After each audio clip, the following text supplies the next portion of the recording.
Today is Wednesday, November 20th, 2024, and my name is Paul Crater. I'm Vice President of Collections and Research Services at the Atlanta History Center, and with me is Miss Ann Barber, Miss Melina Brown, and we are in Conyers, Georgia today to record the history of Mr. Marvin Barber, who played baseball in the Branch Rickey League. We're honored to have you with us, Mr. Barber, and thank you for taking the time to participate in this interview. Yes. To begin, would you please state your full name and date of birth? Marvin Barber, B-A-R-B-E-R, birthday April 16th, 1941. Can you tell me a little bit about your background, where were you born, and where you grew up? I was born in Monticello, Georgia. My parents moved to East Point, Georgia when I was about 10 years old. And I grew up in East Point, Georgia, with the high school in East Point, South Fulton High School.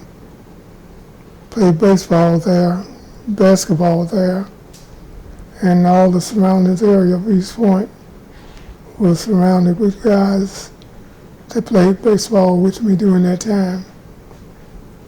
And we had two different baseball teams, and all of us played baseball in that area. And can you tell me a little bit about East Point, the neighborhood that you grew up in?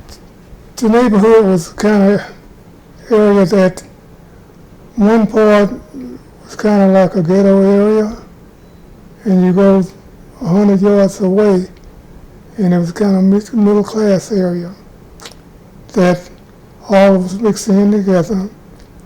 All of us played sunlock baseball. All of us played a little basketball and football in that same area. And all of us went to school in that same area.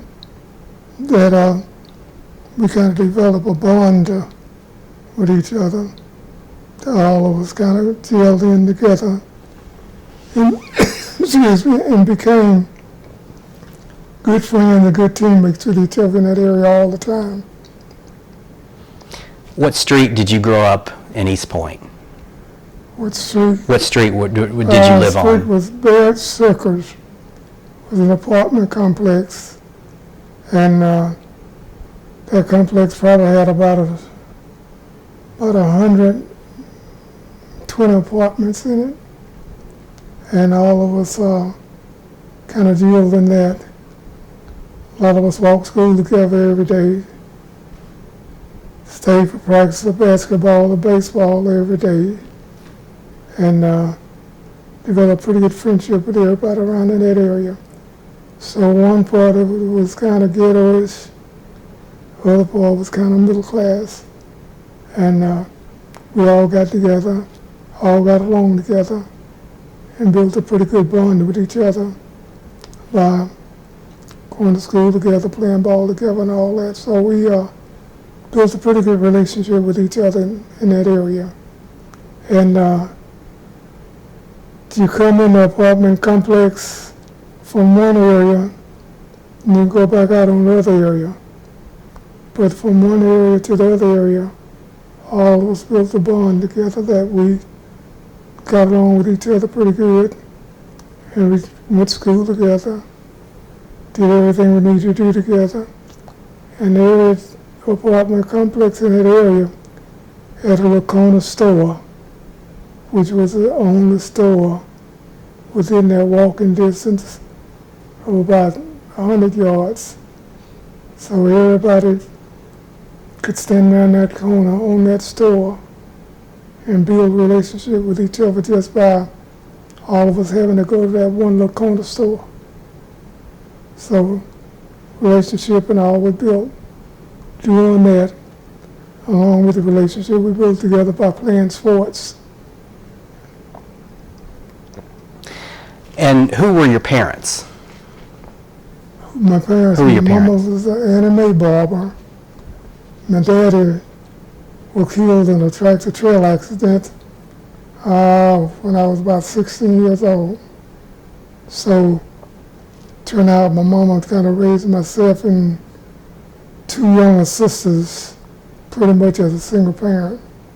And she was a tough little lady. And she was about 5'1", weighed about 110 pounds. But she was tough. And she took care of all of us and made sure we had lunch money going to school every day. So that was the thing with her about being the single parents. So we had what we wanted. Didn't have a whole lot, but we had what we needed and whatnot.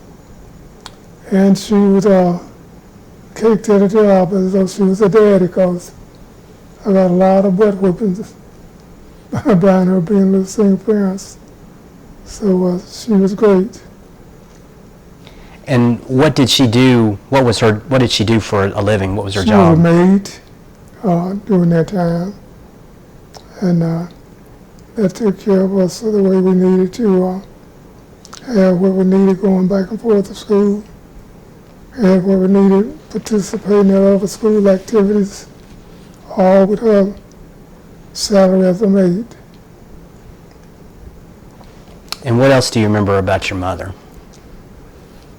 She would come to all of my games, my baseball, basketball games, or whatever. She would always be there. And she didn't drive, so she had to walk to school from maybe here down to the corner going out. That was probably school walking distance that she had to walk. If one of my brothers wasn't at home with a car to bring her to school to participate and see my games, she would walk. And she would miss any of my games, whatever. And she was just a great little mom to be a single parent. I had two younger sisters, and they were 5 and 6 years younger than I was. But she would make sure they had what they needed. I had what I needed. So she was a great little mom. And couldn't have been any mom any better than that, I don't think, coming up in that area. And she would be my mama, and all of the kids in that area, she would be their mom, just like most of the parents in that area. If you're doing something wrong, they would whoop your butt just like they were your mom.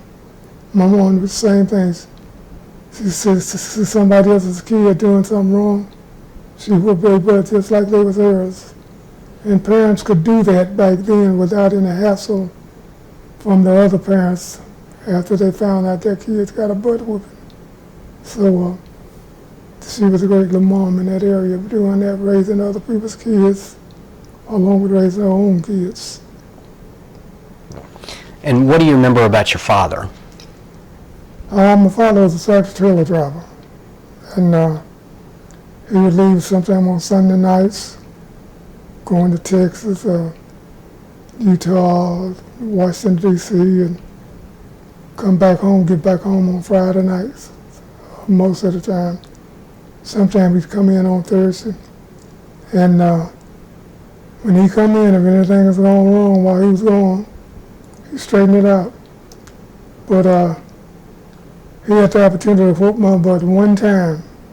And he'd been off, came home after a trip, and one of my sisters had a rag tied around her head. He asked my mama, said, "What's wrong with that girl?" Marvin hit her in the head with a rock. What? He whooped me with everything he could get in that house. Extension cord, razors, belts, everything else. So after that, when he left, going back on the trip, I told Mama, I said, "Mama, you know what? I said, that fool won't never whoop me no more." Mama said, "You said what?" I said, "My daddy won't never whoop me no more in his life." And that was the only time he whooped me, because it was so severe. I don't want to go through none of that. So anytime I'm doing something wrong, being managed out there in the yard or whatever, all Mama had to say, "Well, I'm going to tell your dad."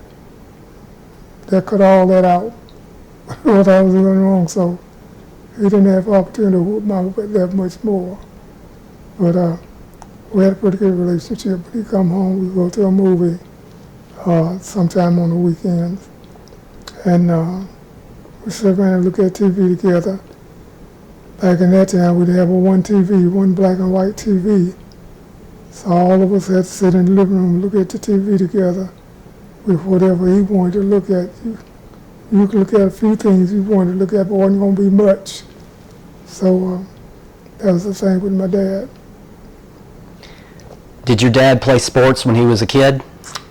No, my dad didn't play any sports. During that time, they were busy working. No sports was in the background for him. He was busy working at that time. And who were your younger sisters? I'm sorry. Who were your younger sisters? What were their names? One was named Susie, another one named Evelina. And Evelina played a little sports, a little basketball. Susie didn't play any sports, but they would support me and come to my games and all. But they didn't play. Evelina played sports, Susie didn't play any sports. And as of now, one of them live in Decatur, one of them live in Stockbridge. So that's the thing with them right now.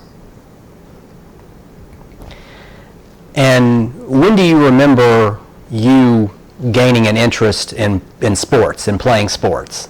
Early on, at 8, 9 years old, probably. And I started playing with the guys in the Branch Rickey League probably when I was about 16, 17 years old. I started playing with the grown-ups. And it was about, like I said, College Fork Indians, Forest Fork Braves, East Point Bears was the team I played on, Fairburn, all in that area is compiled of the Branch Rickey League. But the league probably itself probably had about 10, maybe 12 teams in the league. And all of them was, 5 or 6 teams was real competitive and kind of held on with each other. And I played with about 4 different teams between the time of 16 and probably 30. I played with East Point, Forest Fork, Fairburn, and one of the teams out of Atlanta called East Point, Atlanta Giants. So there's about 4 different teams I played with, and Atlanta Cardinals. So a lot of teams had names from some of the major league teams, and most of them pretty competitive. So I had a good time playing with them, and I signed a professional contract with the Cincinnati Reds in 1962, and went to spring training in '63 and made Cincinnati Minor League Baseball Club, and went to Rock Hill, South Carolina, and played with the minor league team of that called the Rock Hill Wrens. So I played up there until about the middle of the season, about June, and got released, got cut loose back then. And during that time, we wasn't but about 4 or 5 black pitchers in the major leagues at that time. So a lot of people felt like I could have made it or whatever. Felt like racism might have gotten a little involved because, like I said, one of about 4 or 5 black pitchers in the major leagues at that time. So came home, got me a job at Lockheed Martin in Marietta, and got married to my sweet 60-year wife, and kept me a good job at Lockheed, and then went through a few layoffs, kept me another good job somewhere else. So that's part of my life with baseball. We still played baseball around town. And San Diego baseball team wanted me to go to Texas for a tryout, but didn't want to give me no money. So I wouldn't go because I seen too many guys come to spring training and didn't get no bonus, or didn't get no money. And they was good as, I don't know, they better than a whole lot of guys who got a bonus, but they didn't make the team because they didn't have no money to hold them up. So without any bonus money or whatever, I just refused to go anywhere else. Just stay playing baseball around town. I promise I'll get back to the Branch Rickey League here in a minute. I want to ask you a couple more questions about growing up in East Point. Okay. You said you attended South Fulton High School. Yeah, it's no longer there now. South Fulton High School in East Point, Georgia. Right. Yeah.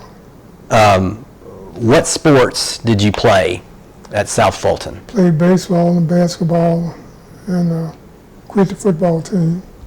But I played both those two sports. I played baseball all 5 years I was in high school. I played basketball all 5 years I was there. And we had such a dominant team until we won 5 straight baseball championships. And I'm the only person that was on all 5 teams. I made a team in 8th grade, and I was the only person who made the team in 8th grade. So I played all 5 years. I played baseball, all 5 championship teams I was on. And basketball, I played varsity basketball 3 years, 10, 11, 12. And we won 1 basketball championship while I was there, and the 5 baseball championships. And I played football for a minute and got caught up in a play that I couldn't get out of and got blocked. So I quit the football team and became a football trainer. And we had a coach, he was real rough and physical.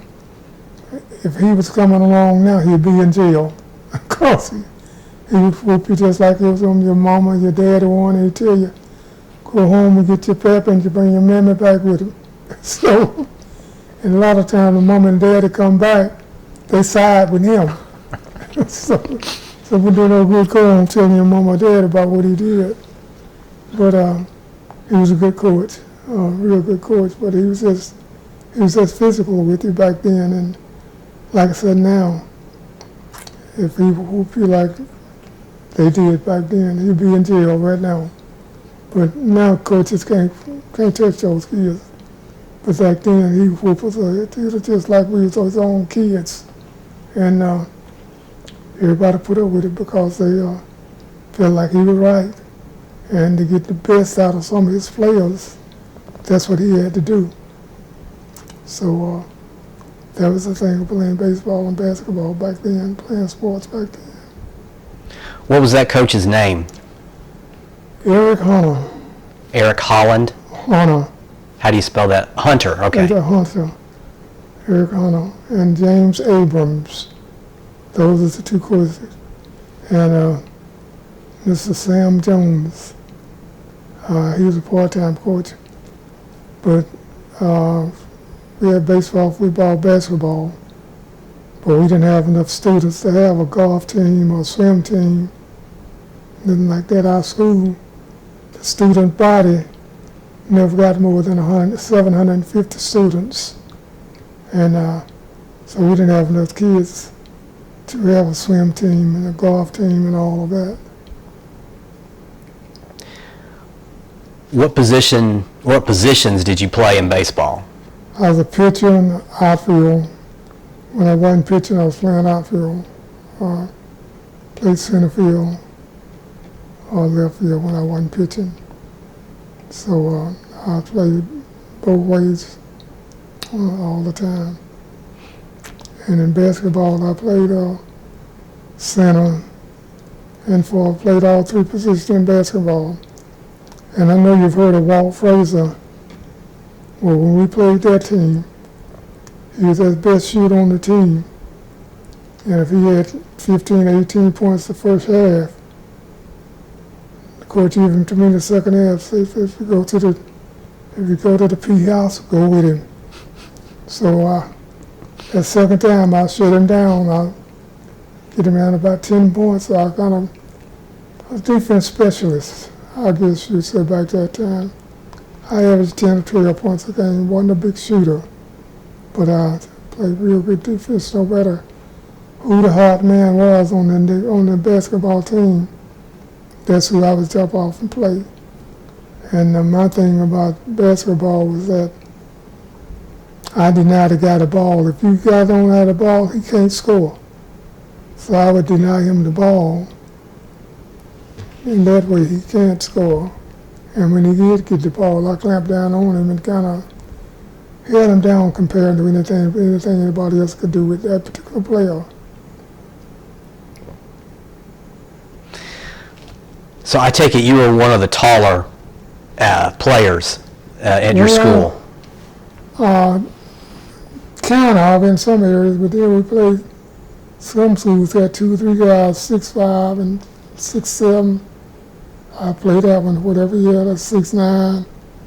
When we did play them with bigger guys, I played the bigger guy and would shut him down a whole lot because, like I said, I would deny him the ball. I wouldn't let him get the ball, so if they don't get the ball, they can't score.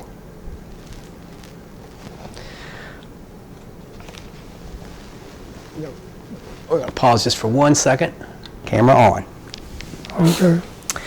Yeah, they gave me a nickname, Rodan.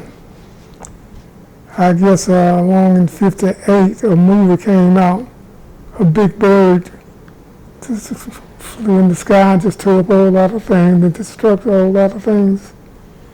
And I was in 8th or 9th grade, probably. It was out jumping some of the seniors and juniors and seniors and beating on the boards and all that stuff. So another boy named Ronald Brady, real pretty boy, had nice hair and brown skin, really pretty good ball player. And I beat him around and kind of got him in gear and all that, and he said, "Good God Almighty, boy." So he's flying through the air and carrying on just like that dude, just like Rodan. So that nickname kind of stuck with me, that I was a pretty good ball player in that way, and that I was able to shut him down. And being a pretty boy at his ball, a lot of guys were surprised that I was able to get him shut down just because he was such a good ball player. And being a pretty boy that he just, nobody can hardly shut him down real easy.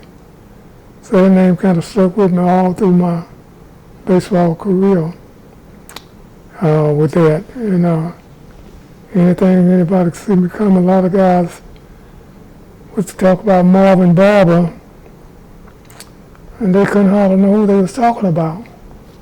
And then when they said, "Rodan, you know that left-handed boy," then they said, "Oh yeah, we know him." Some of them across town knew me by that Rodan name, but didn't know me by my real name.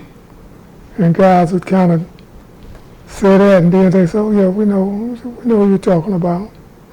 That name kind of stuck with me all during my athletic career, baseball, basketball, all of that. So I kind of did that in a way that people kind of understood me.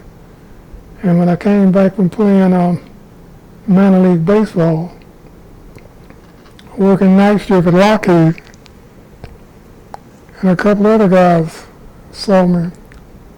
I played against them, Carolina League. A couple of white guys. I said, "Man, what's your name?" I said, "Marvin." I said, "Marvin Barber."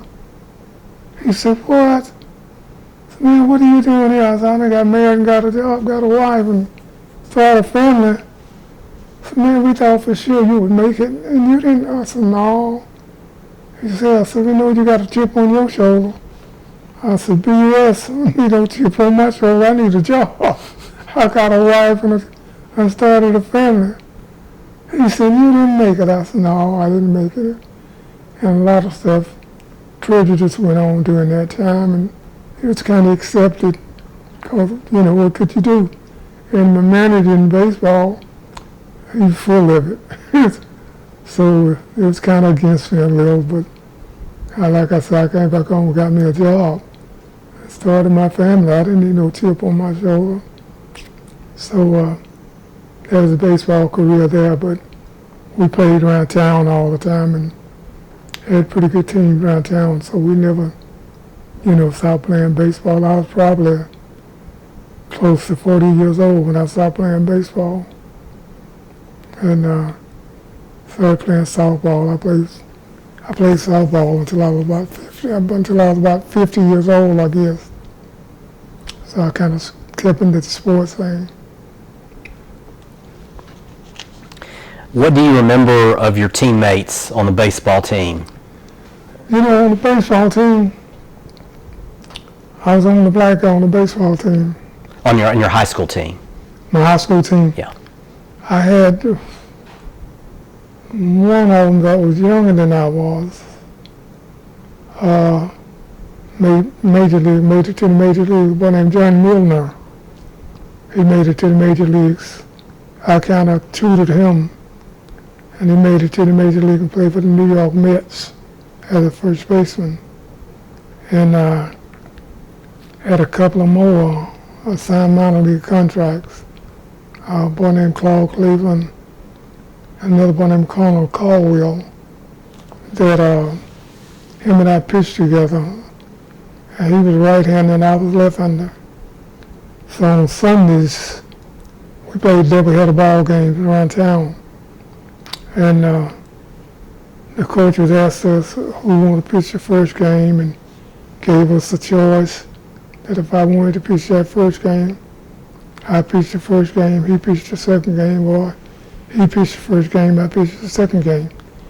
And we had pretty good ball club back then, won the championship. And we had we had 4 guys on that particular team that signed minor league contracts, but didn't make it to the majors. One named Claude Cleveland, Colin Caldwell, Harold Cleveland. So it was real competitive back then. So I played with, like I said, I played with 4 different teams during my time back then. And those 4 teams I played with probably 8 or 9 different guys that signed minor league contracts, but didn't make it to the majors. But it was real competitive. We had good ball players back then. And some of them got minor league contracts, but very few of them made it to the major league. That one named John Milner. Some other ones that made it minor leagues, but didn't get no further than double A baseball. So that was about it. But I had a lot of good teammates that played pretty good baseball. And if it wasn't for some of the races that went on, some of them would have made it. But we just played in our leagues back then and was competitive and kind of stayed in that thing. It was another league also, the Branch Rickey League, and then there was the Georgia-Alabama League. And Georgia-Alabama League played around Georgia and Alabama. Where the Branch Rickey League, all of us was all around the metro area of Atlanta, and go as far as Fairmont and LaGrange, in that area. So we stayed pretty competitive within our range around now. So it was, like I said, about 6 teams that was real competitive. In a Sunday you might get beat. You just didn't dominate all the time, but we had pretty good ball clubs where you could go in a place and expect to win that doubleheader that day. So everything went on pretty good with that. And just sort of thinking about your high school days again, playing at South Fulton, you said that you won the championship 5 years in a row 5 when you years in a row played. baseball. What schools did you compete with? Washington High, Howard High, Turner High, Price High. Those were four of the dominant schools around town, around Atlanta. And they was considered city schools. And we was little country schools out in East Point. And we would go in there and whoop up, but we was undefeated in baseball 2 of those years. I think 59 and 60, I think we was undefeated. And then,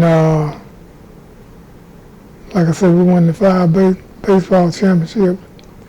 In football, we won 1 championship while I was there. Basketball, we won 1 championship while I was there. Came in second place a couple of times. But quite a few of those guys ended up going to college. And by me, I signed a professional baseball contract. That took me away from going to college. Back then, you couldn't play anything professional and go to college and play. And then I graduated in 62. And in 62, Cincinnati signed me to a professional baseball contract.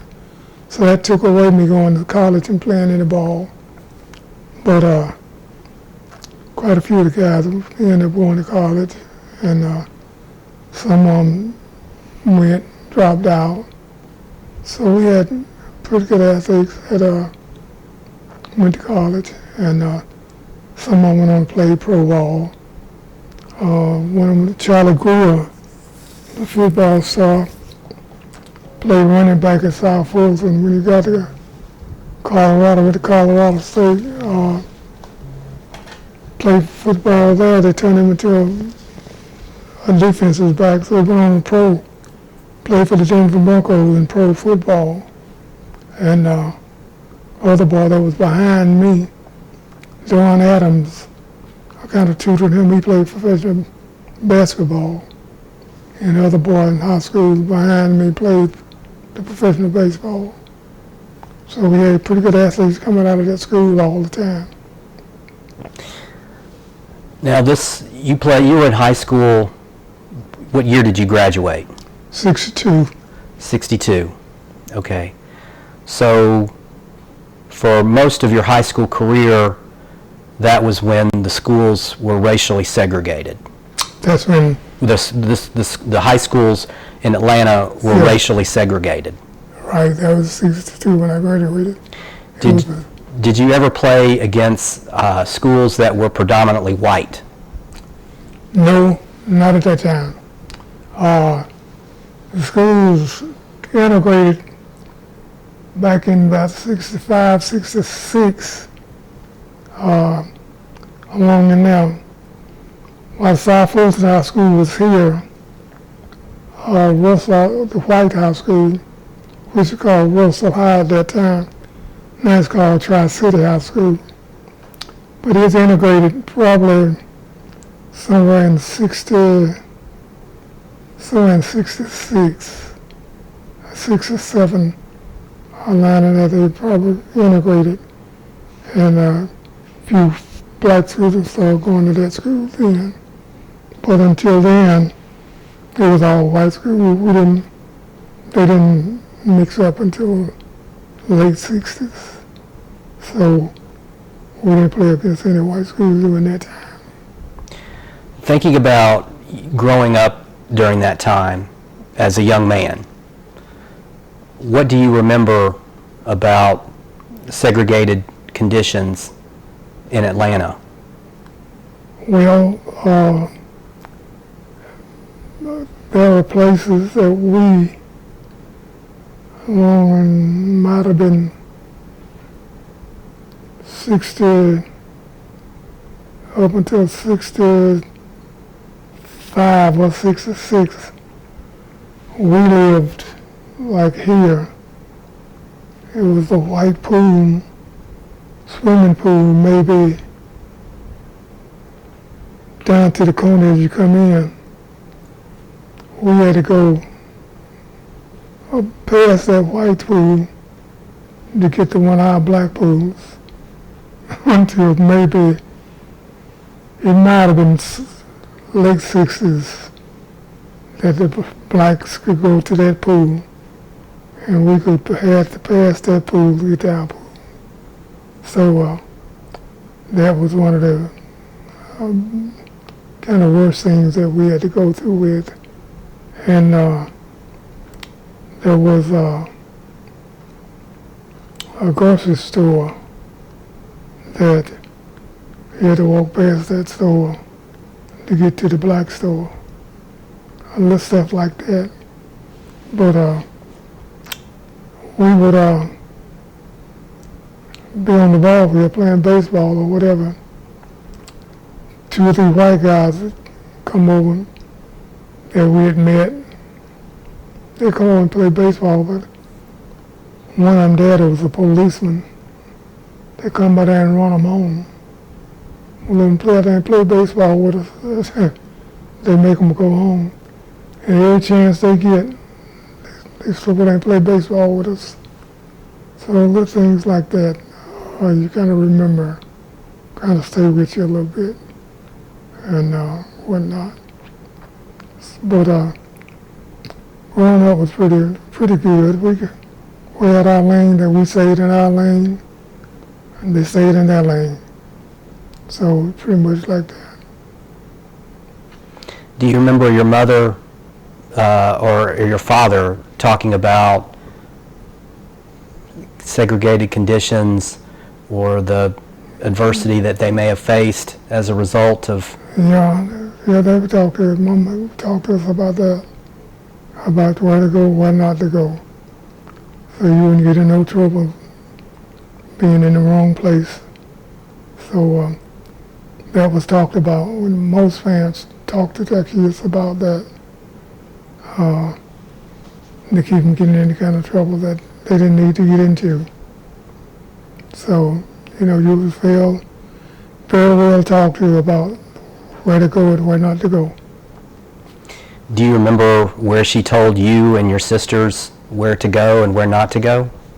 Yeah, pretty much. Everybody pretty much know where you need to be and where you need not to be. And too much kept you in line with that. So very few times you got into trouble about that because you kind of knew what was going on. So that was pretty much set up to know you need to be here or don't need to be there. So parents pretty well talked to their kids during that time.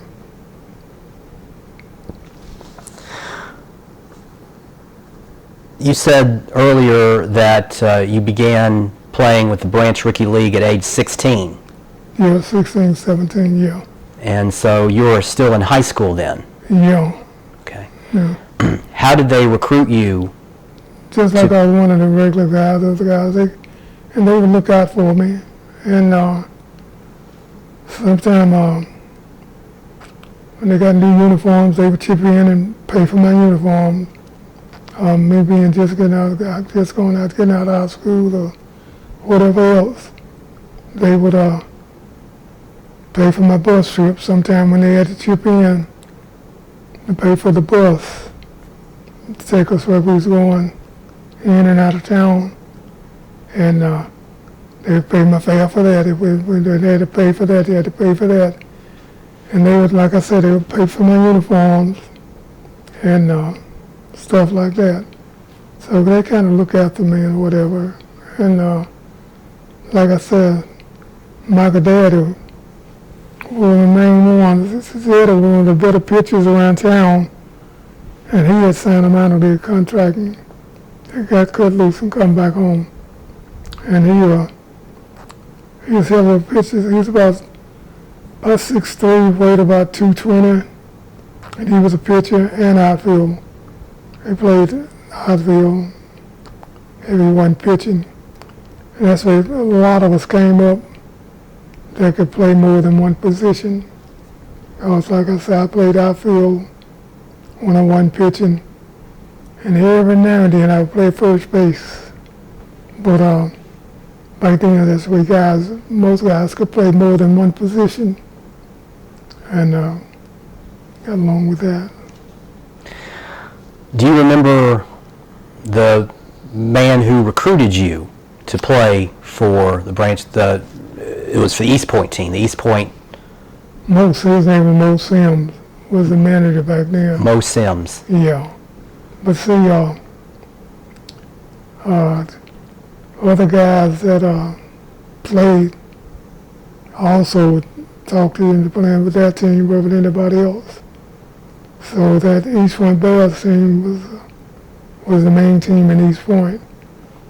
Another team built itself around East Point also, called East Point Giants. Once the Braves kind of pulled up, that team took over and played with them. But that's just like in baseball, they would, major league teams would send a scout, the scout ball clubs, which most times they were black. They had the authority to talk to you and give you a notion that they have somebody else to come sign you if you're going to sign you, which they didn't have authority to sign you or to talk with money to you. They had to be a white guy, a white scout, had the authority to come sign you or offer your contract, offer your money.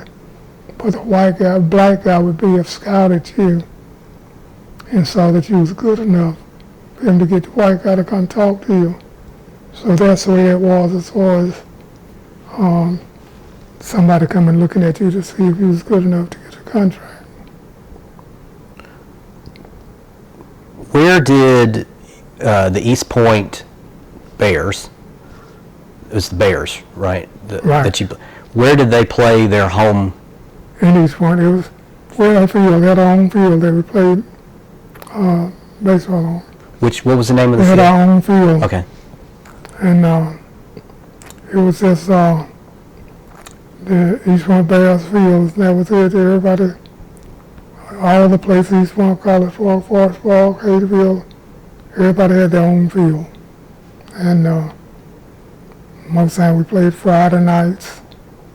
Sometimes we played each pitching game with somebody else.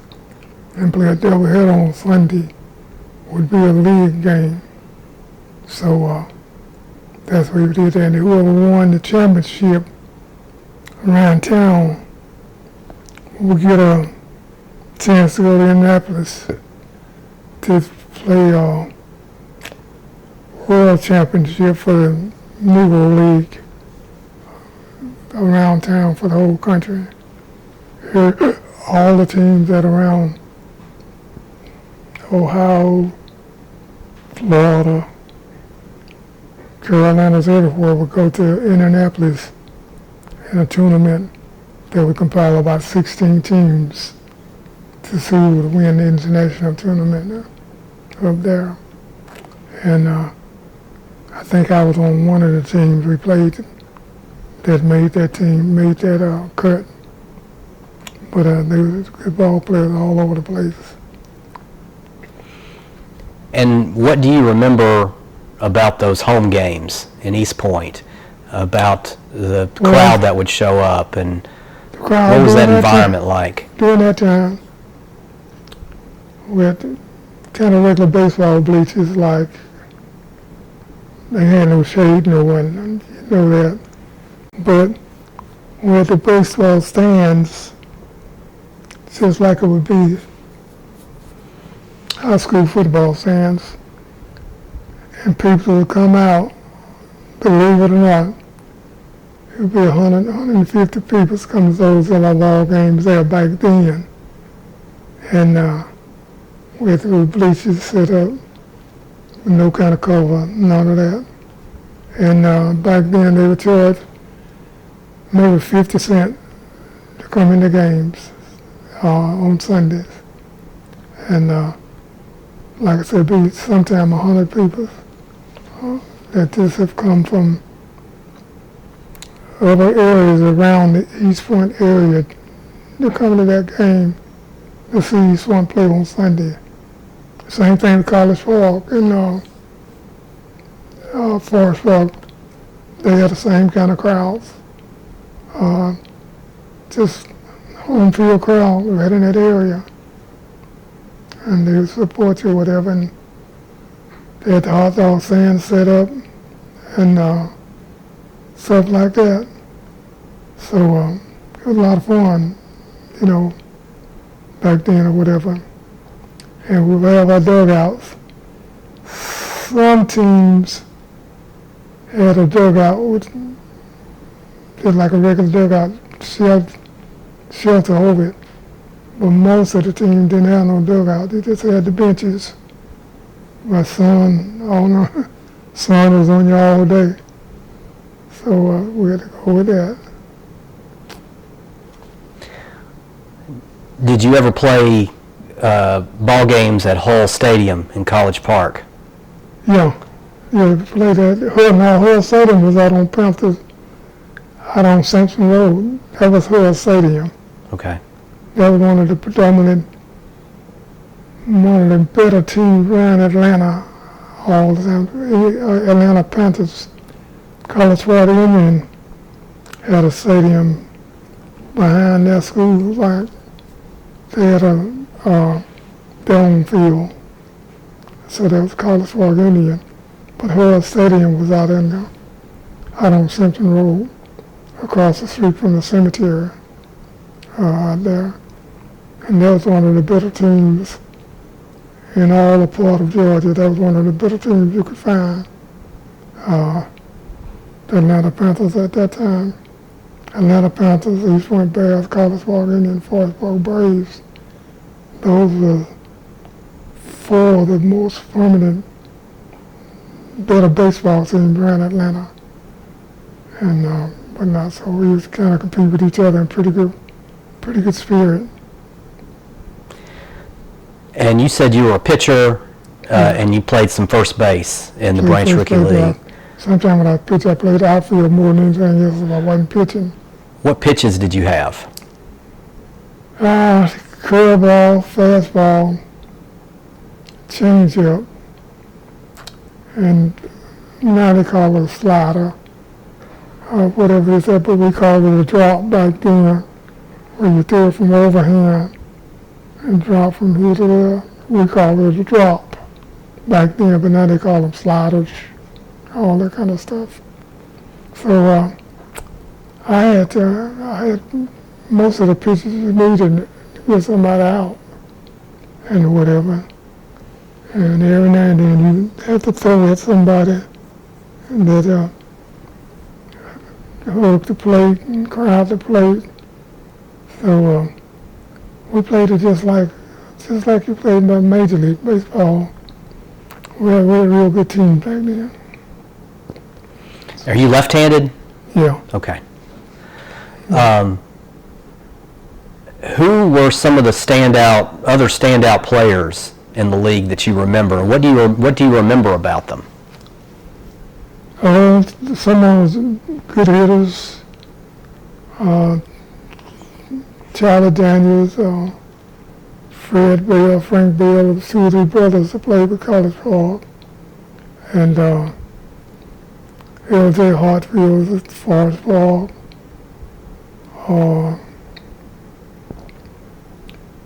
Guys that were with the Panthers, Jimmy Williams, a guy named Red Moss, a guy named Robert Calhoun. Those are some of the prominent players that played around town, played with the Panthers. And you knew when you was playing them, you knew you could kind of deal with and get out. And a lot of them just had good ball players up and down Atlanta. Wasn't no weak spot around some of them. They had to just bend down and pitch to everybody. And back then, pitchers had the bat. Now they got designated hitters. But back then, pitcher had the bat just like everybody else. So he had a pretty good baseball team coming in all the time. Everybody, pretty good baseball team. And everybody kind of got along. Everybody knew who to respect and all. So we had a good team back then. And as a pitcher, were there particular hitters that you Oh yeah. were most concerned about? Oh yeah. Who were they? Yeah. The Bell boys, like I said, a guy named Marvin Bell, another brother named Charles Bell, and a guy named Charlie Daniels, a guy named Sonny Williams, a guy named Red Moss, a boy named Frank Willis. It was about 5 guys in the family of Willis boys, and all 5 of them could play. And there 1 or 2 of them might have been just a year apart, but all 5 of them could play. And sometimes you play them, and 3 of them would be in the lineup. Sometimes 4 of them would be in the lineup. One of them was a pitcher. Sometimes you had 2 outfielders and a first baseman and a pitcher, all brothers at the same time. What do you remember about Charlie Daniels? Heck of a hitter, and he wasn't no big guy. He might have been 5'7", 5'8", but he was hard to get out. I get out because I wouldn't throw him no fastballs. He's a real fastball hitter, but I wouldn't throw him no fastball. And every now and then I'd throw at him. And he tells the umpire, "What you say, he's throwing at us?"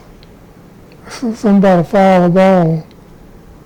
So the umpire walked out halfway to the mound and gave it to me. He said, "Are you throwing at them?" I said, "What?" "Oh, you thought, man, I'm not throwing at nobody." "Yeah, you think I'm going to tell you?" So I brush them back every now and then, and they get the idea that they just couldn't see me in and just stay there, because I throw at them, and they knew I was throwing at them. But a lot of good ball players back then, man. We had a lot of fun with them. Did your nickname stay with you in the Branch Rickey League? No, my nickname started in high school when, like I said, guys played pretty good and jumped pretty good, and a pretty boy, I kind of beat him up a little bit, and he kind of gave me that nickname. The picture wrote in, it came out in 57 or 58, and this might have been 59. I jumped a lot of them and bumped them around and elbowed them and everything else, and they said, "Boy, he's just like that picture wrote in. He just jumped all over everybody, and just like he's flying in the air." So that nickname just kind of stayed with me.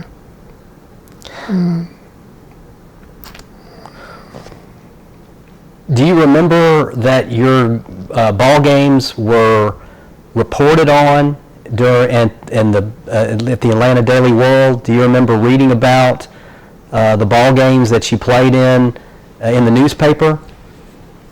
It was the Atlanta Daily World, which was a black newspaper, small newspaper. They would cover us just a little. You might see a paragraph, 1 or 2 paragraphs in there. We played on Sunday at the Branch Rickey League. Monday they might have the scores in there of a few games, and might have 1 game that they might have covered and had the lineup in there. But they didn't do a whole lot of write-up on us.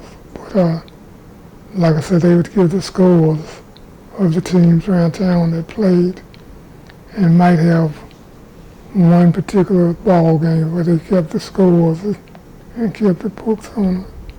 But we didn't get a lot of coverage back then.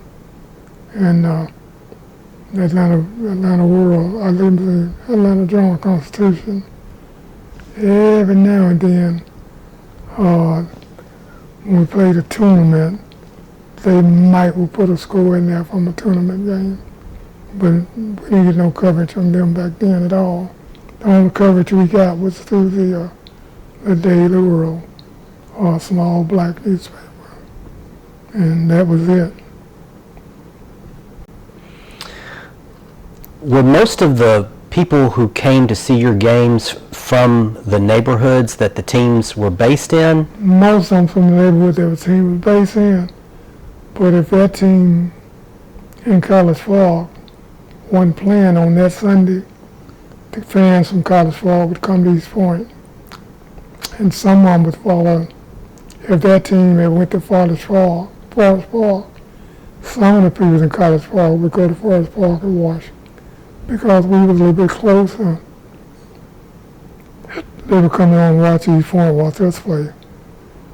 Same thing like if we was out of town, going downtown to play, people in East Point would go to College Park and watch College Park play. So that's the way the fan base went.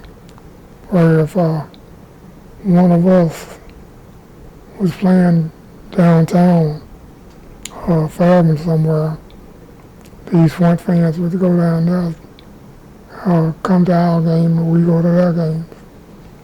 Because see, sometimes we play a doubleheader, and our games in East Point, we might move a little bit faster. Sometimes we would pack up and run on down to College Park and see College Park finish their game. And same thing with College Park. They might finish their game a little earlier. They come to East Point and watch our games. Stuff like that. There are a lot of baseball fans in those communities. Yeah. So they kind of follow each other and keep up with each other. When would the season last? How long would the season last? When would it start and when would it end? Start probably the 1st of April. It would last up through September. It would last pretty good. We would play probably 50 games, somewhere like that. Because sometimes we would play, like us on Friday nights, we would have a night game. And then, like I said, the doubleheader on Sundays. So we played pretty close to 50 games. And do you remember who the owner of your team was? Mo Sims was the owner of my team. Mo Sims. Yeah. Mo Sam and Sam, might have been Sam Robinson, two of them kind of owned our team together. And the commissioner of our team was a guy named Maxie. We would call a commissioner, but he owned one of the better teams in the league also. He owned the Panthers at that time, and his name was Maxie, but he was something like the commissioner, or you'd say the president of the league, whatnot. And who was Mo Sims? What did he? He was our coach and manager. Right, but what was he? Was he a businessman? Was he a? No, he worked at Lockheed. Okay. With me, and he managed the team. Him and a guy named Sam Jones, who kind of the manager owner, like at that time.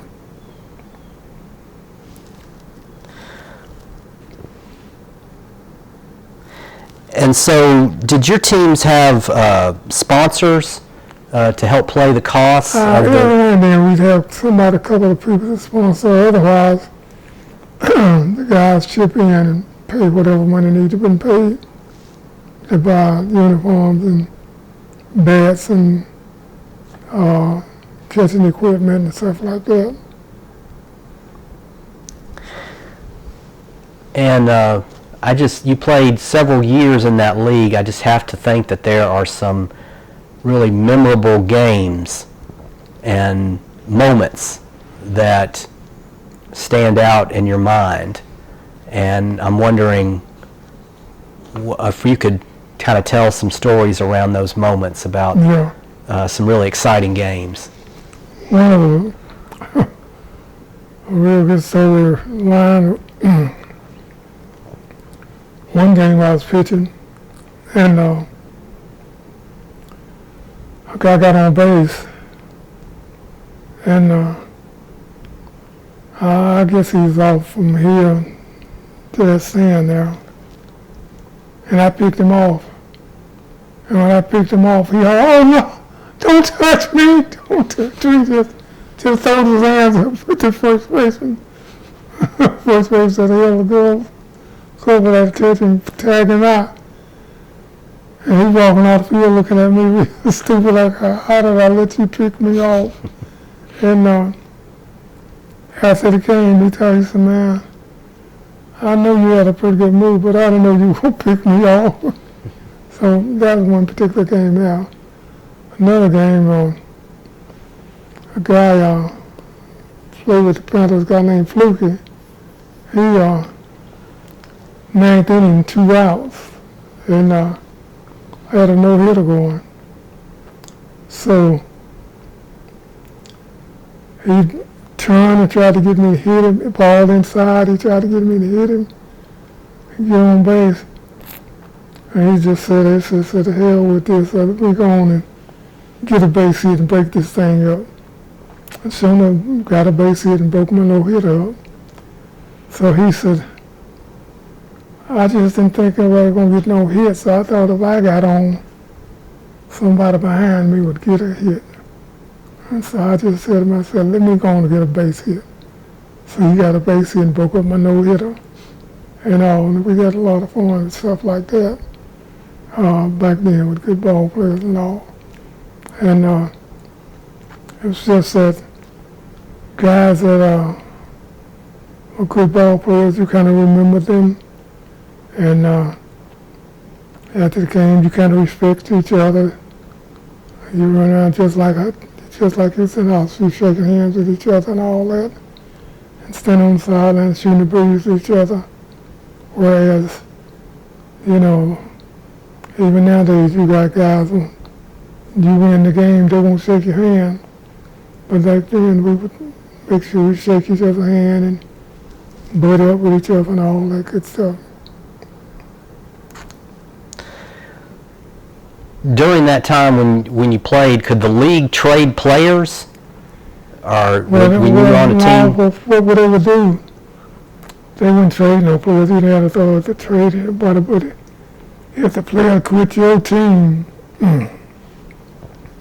he couldn't just quit your team this week and go to the next team. He had to sit out 10 days before you could change teams.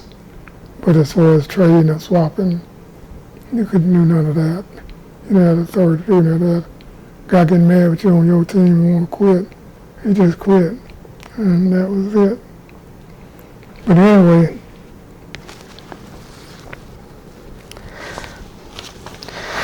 so Mr. Barber,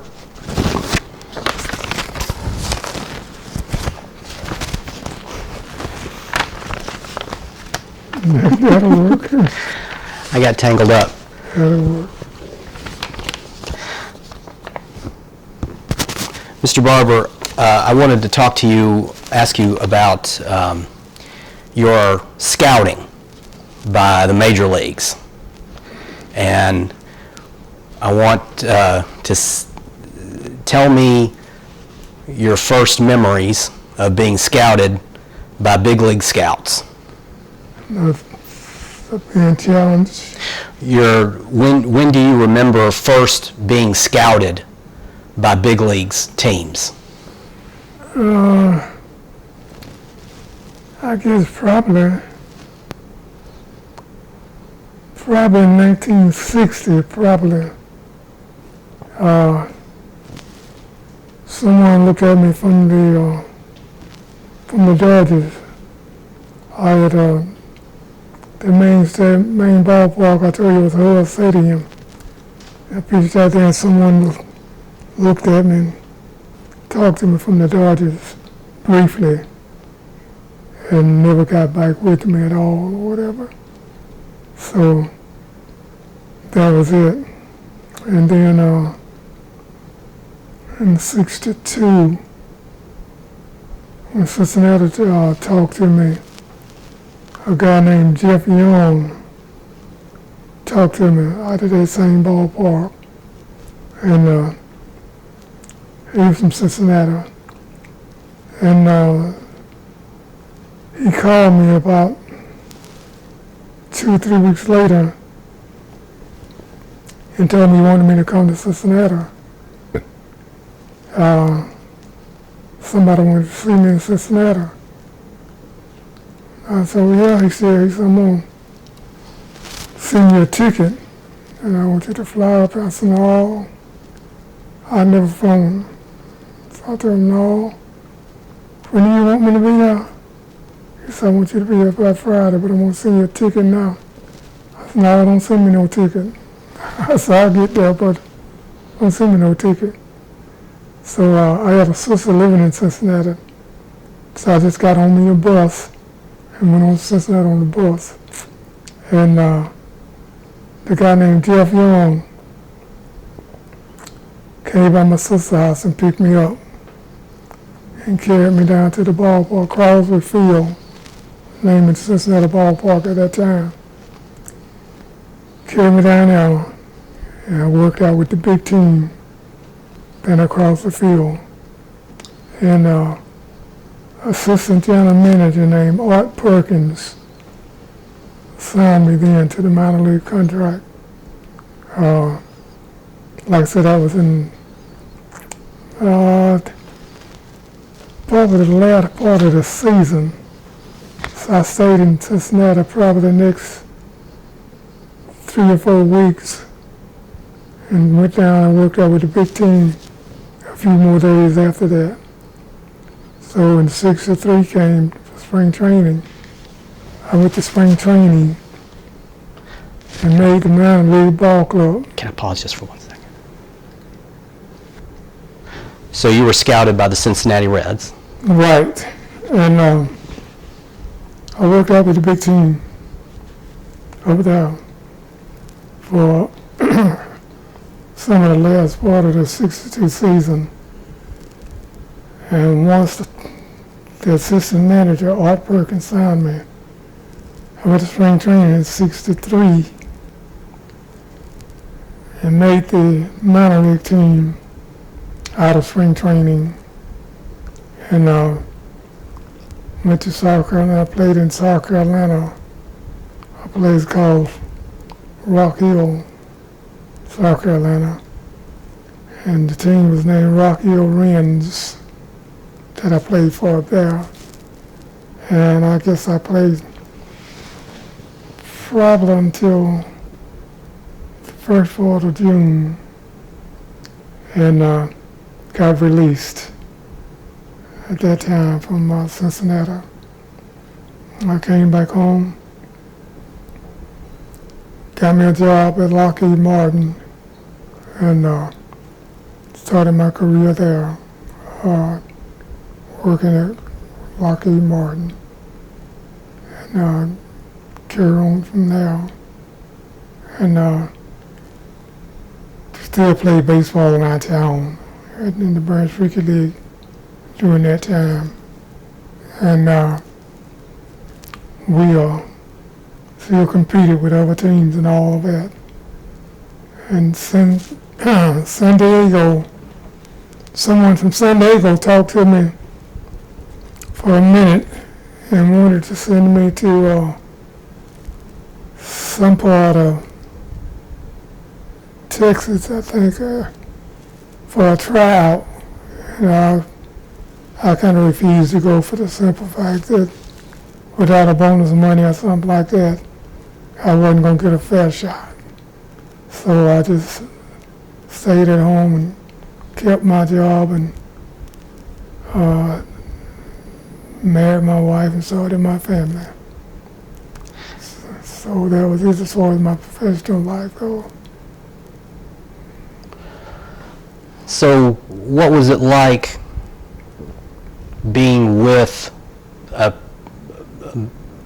professional major league or minor league players? Okay, now leaving Tampa, the spring training area, I left there to go to South Carolina. 5 white guys went with me up there. And got to be I was the only black guy on the team. And those particular 5 guys and 2 guys from California just loved me to death. And like I said, I was the only black guy.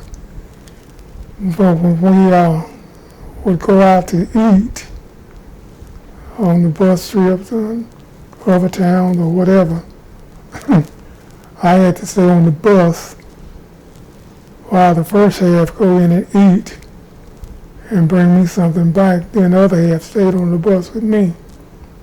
So that was like that the whole while I was up there. And my manager up there was named Wes Farrell. And he had racism all over him. So, like I said, I might have got released sometime in June from up there. And came on back home, and like I said, started my job at Lockheed and, didn't look back. And then some of the guys that saw me, excuse me, that saw me and played against me, they were working at Lockheed, and, what you doing up here? So, I'm working like you are.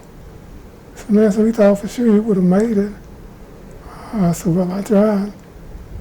He said, wow, I know you got a chip on your shoulder. I said, no, I ain't got no chip on my shoulder, y'all. I need a job, I don't need no chip on my shoulder. So that went with that.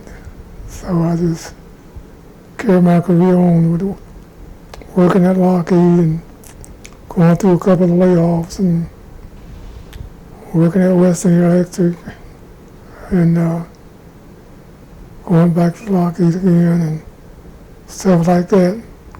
But that was pretty much I still played baseball around town, sandlot baseball with,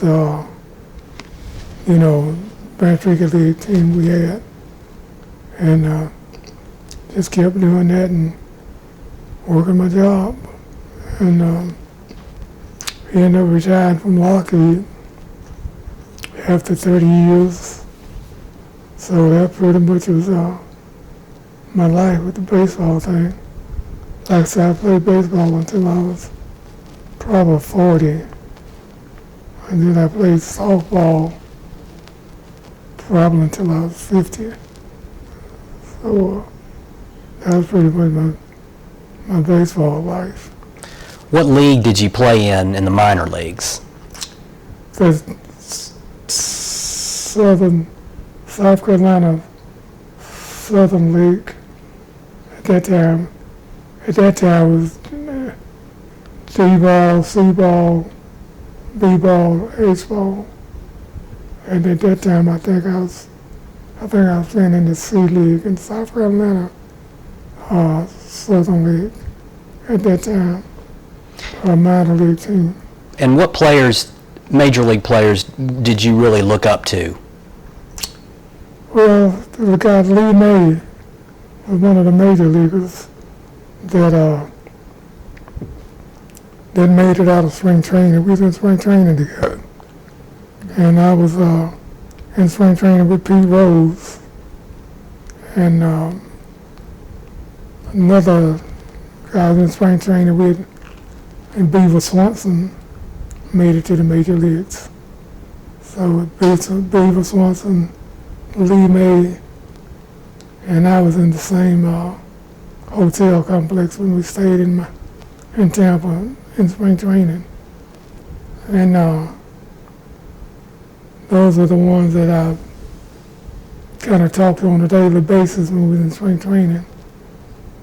and whatnot. So I remember them real well, the conversation we had, and talked all the time with them. So that was the thing with them, and it's just a thing that some of them you fellowship with, and some of them stay with themselves, and that's it. I want to go back to the story you told about having to eat on the bus. Right. And you played in a lot of small southern towns during Right. the early Southern. 1960s. Right. And I'm interested to know what that was like as a black man having to face those conditions. Well, I dealt with it pretty good because I understood what the system was.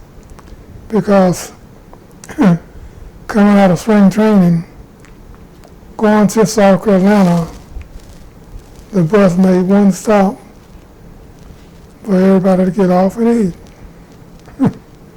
So everybody going in, I'm about in the middle of the line. When I got to the door, the guy looked at one of the white guys and shook his head and said, "We don't serve him." The white guy turned around and looked. He said, "What?" He said, "We don't serve them." So he said, "Marvin, come on."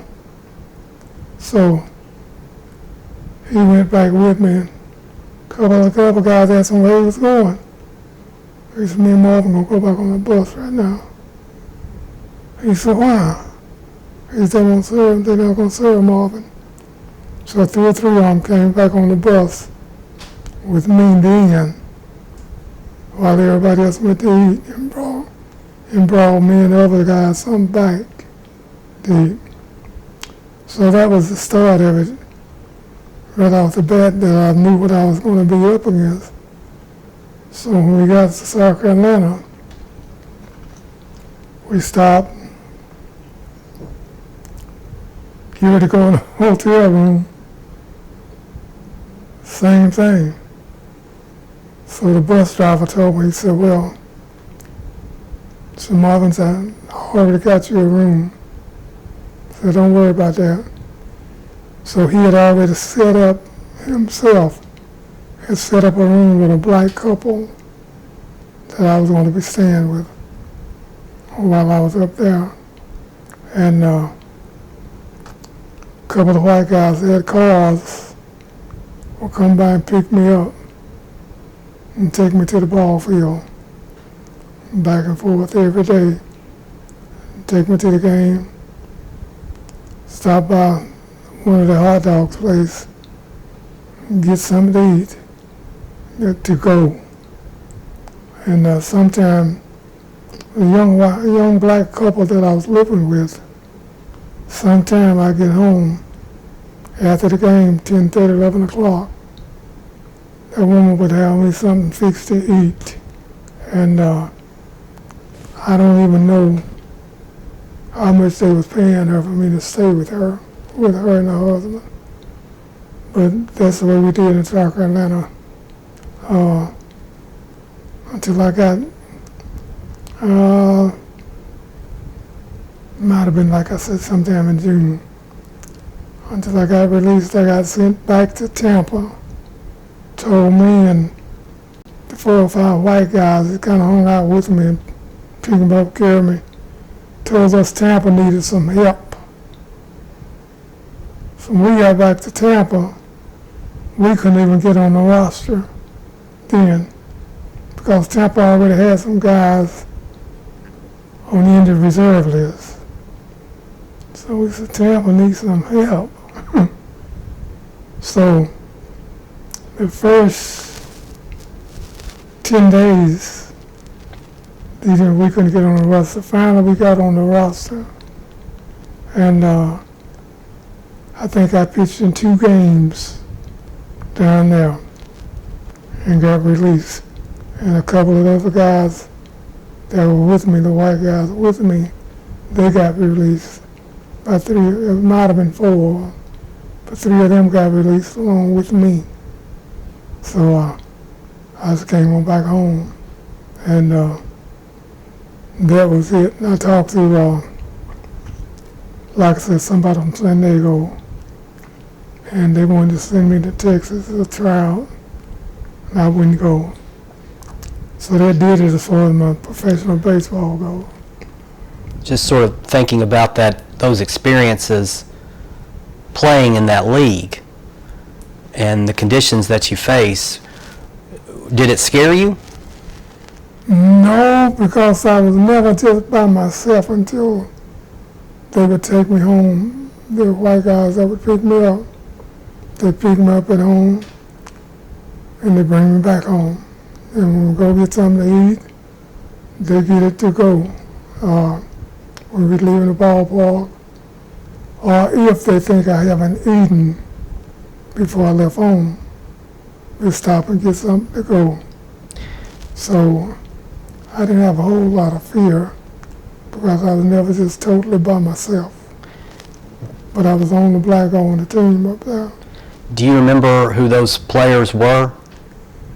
One Their of them in names? particular named Dominic Zesk, the white guy played first base, and another named Beaver Swanson played third base and outfield. He finally made it to the major, Beaver Swanson did. And Dominic Zesk, I think Dominic Zesk got to AAA. But in another guy,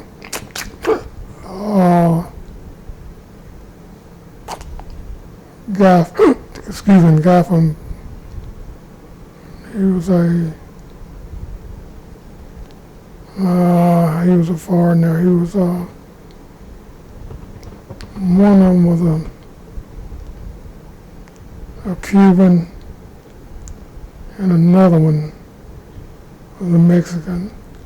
They kind of made it up the ladder. They didn't get to the majors, but they got up the ladder base or whatnot. And I kind of kept in touch with them a while after I got home. Thinking about playing in those games, how many were you a starting pitcher or a relieving? Starting pitcher. Okay. I was starting pitcher. And what was it like pitching in that atmosphere? It wasn't a whole lot going on with that because of the fact the guys, 3 or 4 guys that was on my team, might have been 5 guys, they really acted like they was in love with me. And went through a whole lot of racial stuff on the other side. Oh my goodness, all kind of N-words, all this stuff. And they had black guys on their team. And boy, we're talking about the N-word and stuff like that. Boy, got it from the other side, just like I don't know what. And they had 3 or 4 black guys on their team. And they did all that old foolishness and carried on. But I was able to deal with it because the situation about the racism stuff itself. The boy named Lee May told me, said, man, so I hope they don't leave you in Tampa. I said, well, he said, no. Sam is a rough place for a black man to play. I hope they don't leave you in Tampa. So I was looking at that they did send me to South Carolina. And he himself was glad for me because he was making a big routine that year. So he wouldn't have been nowhere around for me to talk to for some, consulting and all that. But I was able to deal with it because, I knew what racism was about. Because itself, my city itself was racist. So I kind of knew what it was about.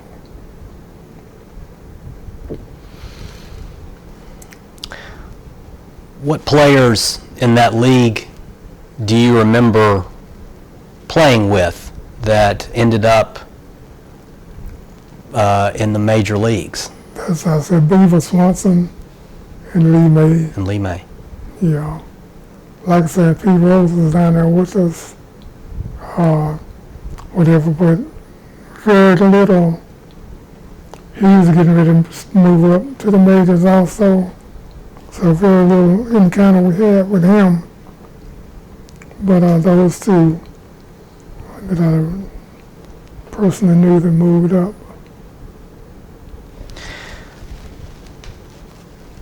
So just circling back about your time in the Branch Rickey League, what do you want people to know about that league? That was a solid league, and it was steady and real competitive. The league itself as a whole, real competitive. And like I said, the guy that would have been a commissioner, president named Maxie, and he owned the team in the league also. But I can't remember Maxie's full name. But the league, like I said, the league was steady. Everything was kind of in order. Teams that you're supposed to play would be there, or one of the other leagues. Found out that they would get there on Sunday to play with another team, the team wouldn't even show up. But this league was steady. Everybody showed up. There wasn't any game postponed or canceled because of non-participant. So we kind of had a real solid league. And you knew you was going to play every Sunday. So that's the main thing I remember about the league, and that the league was very competitive. So those are the main things. Is there anything else that you'd like to tell us today? Nothing much more than I enjoyed all of my baseball career and time that I played, the teams I played with, and it gave us a lot of things to do on the weekends that you knew you was going to be somewhere playing ball and not out in the streets, and know that the teams you was playing with, you was going to be competitive and whatnot. And one thing about the team I played with, these Front Bears, one particular ball player, older guy, he might have been 40 years old then, named Booker Jackson. He would play third base, and he would command that everybody respect everybody on that team. And every now and then, had a couple of ball players, we get ready to go off out of town. We just wanted to play. And we had a bus. Everybody get on the bus to play now. A couple of guys from time to time been out all night long. I smelled alcohol on their breath. He tell the manager, if they getting on the bus, I'm not going. He telling me, he said, man, so we got to win a ball game. I mean, don't go through all of that. If they get on the bus, I'm not going. And he said fast to that everybody reminded and respected each other on that bus, and those two guys didn't get on that bus that day. They had to drive their own car. And he was just, in that way, made the team be just about everything you wanted a team to be. The manager was strong and wanted to do things the right way. But at the same time, he needed those two ball players to win a ball game. So,